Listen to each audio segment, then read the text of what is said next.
todo el mundo venía y me decía, tenés que recordarlo feliz, porque él era un nene feliz, era un chico feliz. Y dije, no, hay que recordarlo bien, feliz como era él querría esto.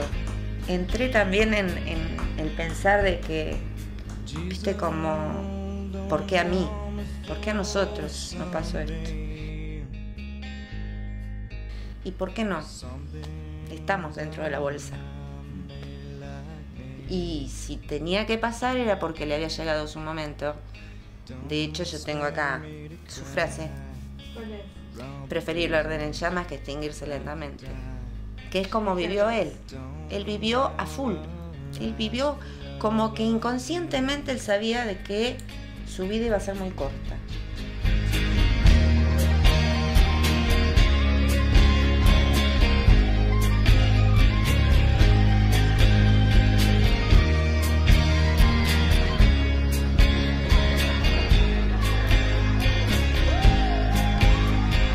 Don't expect me to cry.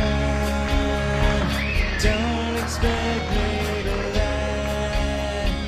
Don't expect me to die for me.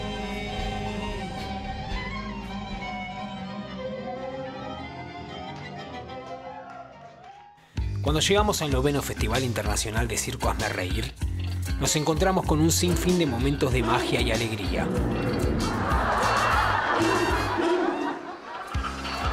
Y a la hora de armar el rompecabezas de cómo surgió esta movida, comenzaron las referencias hacia Juan Pablo Rey. El festi surge de la magia misma, ¿no? Cuando fallece Juanpi, y él era artista de circo y decidimos homenajearlo de una manera alegre, como él era. Reivindicarlo y de transformar esa energía. Es como eso, ¿no? La transformación de un hecho doloroso en algo hermoso. Ver en la muerte la vida. Entonces, la pregunta en cuestión se fue desentrañando a partir de las voces de quienes más lo conocieron. Mi hermano era una persona muy alegre, muy buen amigo, muy vago, poco trabajador, hasta que encontró el circo y ahí se enganchó. Era bastante vago, hacía renegar a la familia entera, pero era una persona muy alegre, muy compañero, sabía mucho de los vinos, de la noche, del asado, de la buena vida. Loco. Él siempre estaba como contento, una persona feliz, estaba en la búsqueda de eso también. Como muy curioso. Juanpi fue una mezcla de irresponsable y mejor amigo, atorrante y mejor hijo. Juanpi fue un cambalache. O sea, si uno dijera un tango, Juanpi fue cambalache. Él transmitía carisma, alegría, amor, amistad. No era solo conmigo, era con todo el mundo. Él era un loco que transmitía mucha alegría todo el tiempo, haciendo bromas, estaba todo el día arriba, nunca lo veías bajoneado ni nada. Si vos estabas bajoneado, él venía y te tiraba una onda y te hacía reír un rato y ya se te pasaba. Qué locura que Juanpi, siempre al que le preguntes de los amigos, siempre era el solidario. Él nunca tenía un peso encima, porque siempre fulanito precisaba, el otro se había quedado, al otro se le había roto el auto, al otro... Claro. Entonces él nunca tenía un peso. Porque él siempre... Vos lo sabés. Sí, a mí me queda algo como la generosidad así. Exacto.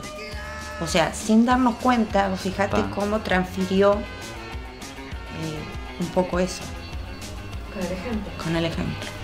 Sí, como que su chispa, su esencia quedó en el ambiente, quedó en la cosa y tomó otro cuerpo. Era re vago, no laburaba, hacía renegar a todo, volvía a cualquier hora, hacía lo que quería, ¿viste? Era un desastre, pero era buen amigo, ¿viste? Cuando tenían el bar les iba para atrás, fracasaban porque salían todos borrachos y no les cobraban nada. Fracasaba, el bar era un fracaso, pero la pasábamos muy bien. En el colegio íbamos a reuniones, viste, de madres o así. Entonces estaban todos, como decían, la típica, ay, ¿qué hace tu hijo? Y dice, sí, mi hijo estudia abogacía. Ah, qué bien. ¿Y el tuyo? No, medicina. Ah, qué bien. ¿Y el tuyo está en la Escuela de Circo Criollo de Buenos Aires? Ah, ¿y trabaja? No, o por ejemplo, y aparte estudia. No sé cómo fue que un día llaman él o Juanpi, creo. Y así diciendo que estaban bien, los de Buenos Aires, viste que estaban bien, qué sé yo. Y sí, acá venimos, dice, no teníamos un peso, tuvimos que ir a hacer semáforo y pudimos comprar 100 gramos de mortadela y un poco de pan. ¿Te acordás? Sí, 2 meses viví el semáforo. Y yo decía entre mí, wow, y yo tengo la heladera llena y mi hijo está por 100 gramos de mortadela. Claro, ¿te das cuenta? O sea, mirá vos, pero es el pensamiento de mamá. De mamá, va a decir, ¿qué le está pasando hambre? Y yo tengo la heladera llena. Claro, desesperación. Pero aprendí de ellos que ellos se lo querían ganar. Y me pareció genial. Me llevaba mal, nos peleábamos mucho y cuando volví de Ecuador de trabajar, volví con otra mentalidad de llevarlo para Buenos Aires y lo llevé al Chalupazo, que era un encuentro de payasos que hacía hace años, Fino Quieto, un lugar donde vivían todos los colegas, la escuela de circo criollo, y ahí se le abrió la cabeza y era muy habilidoso, él tenía mucha capacidad, pero como era tan habilidoso también se aburría rápido de las cosas. Y con el circo se enganchó, había encontrado un personaje que era muy gracioso y hasta cuando ahí encontró su camino fue el accidente. Yo era el compañero de Juanpi. Bueno, más allá de que éramos compañeros laborales, éramos amigos, éramos como hermanos. Así. Pasamos una época que éramos con los comienzos de los dos, trabajando profesionalmente, nos conocíamos de la escuela de circo y estábamos todo el día juntos. O sea, cuando empezamos con la creación del primer espectáculo nos fuimos a vivir juntos prácticamente y era así todo el día inventando, creando cosas. Teníamos 20 años y delirábamos. Para mí fue muy fuerte porque bueno, él tuvo un accidente, bueno, me cuesta hablar todavía, pero fue nada, fuimos a entrenar una tarde como cualquiera, de la noche nos despedimos, fue chao, nos vemos mañana, y a la madrugada me llaman que había tenido este accidente. Yo la persona que me dijo, yo le dije, pará, le decía, ¿vos te parece hacer una broma de mal gusto? Le decía, sos un boludo. No, mira, no le creía. No. Llegábamos, creo, tomamos un café, hacía un frío bárbaro ese día, mucho frío, y me fui a bañar yo, entró él, y nada, se terminó metiendo a la ducha, terminamos estando juntos, y yo me sentía como estoy hablando con vos ahora, me sentía perfecta, y de repente me agarró algo y no me podía mover. Lo miré y le dije, no me puedo mover, como... Te inmovilizaste. Pero de un momento al otro, no es que uno se va sintiendo mal y de repente te sentís mal. Fue como así. Y... Un segundito. Así sentía que me moría. Como...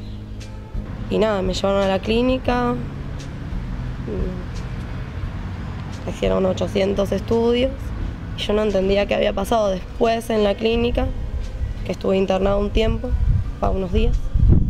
Me empezaron como a explicar lo que ellos decían es que había un escape de monóxido de carbono y en la cocina estaba el calefón, que estaba mal hecho la salida o estaba tapada la salida, y entonces con todo el monóxido se estaba viniendo para adentro y no tiene olor, no tiene nada. Y me agarró primero a mí y lo que los médicos me habían dicho es que él se reasustó cuando yo no reaccionaba y empecé a temblar y toda la historia. En un momento me puso como una sartén en la boca para que no me mordiera la lengua, eso me acuerdo. Y como el mango. Y se hiperventiló. Y en realidad lo que dijeron es que él se desmayó y vomitó. Y por eso él falleció. En ese tremendo dolor que me significó, porque lamentablemente aparte falleció lejos, ¿no? A 400 kilómetros, y el hecho de tener que ir a buscarlo en esa nebulosa que significa no poder entender lo que te está pasando ni creer que a vos sos vos el que está sufriendo eso. Cuando volvía en el colectivo, digo, Juanpi no se puede ir así, él tenía 25 años, era un chico inmensamente feliz, siempre sonriendo, un líder social con sus amigos, juntador de gente en nuestra casa. Y bueno, y en 14 días organizamos este gran homenaje que realmente fue tan exitoso que ahí mismo la gente nos empezó a pedir que eso no tenía que morir ahí, y surgió Hazme Reír. Así que sentimos que fue nuestra misión generar esa magia, esa psicomagia, diría Jodorowsky, de transformar esa muerte en alegría, en sonrisas, en que la gente viene, se ríe y la pasa bien, y hay un trasfondo de un motor que genera esa energía que nadie lo ve. Yo creo que fue todo así, o sea, no fue algo premeditado, armado, se fueron dando las cosas. ¿Viste cuando vos vas un camino y cuando decís, ¿cómo llegué hasta acá? Bueno, a mí me pasó eso. Y fue así, o sea, fue todo muy corrido, muy ligero, ¿no? De hecho van a ser 10 años y parece que fue ayer. Bueno, yo quiero decirles a todos que tengo en mis manos un texto de Julián y Laura para Juanpi, que supongo que no sé si lo hizo después de que murió o antes de que murió. No, después de morir. Sí, Julia escribió un par de cosas. Qué bárbaro. Me parece muy lindo porque además habla de lo que significaba para él. Juglar de noches largas, un ser incomparable. Astronauta de los barrios, amiguito, amigo de la infancia. Paracaidista del destino, amigo y hermano, bailarín de los caminos, loco y divertido. Oxigena la vida con sus palabras. Para un hermano y amigo que siempre está presente, te queremos mucho, Julián y Laura.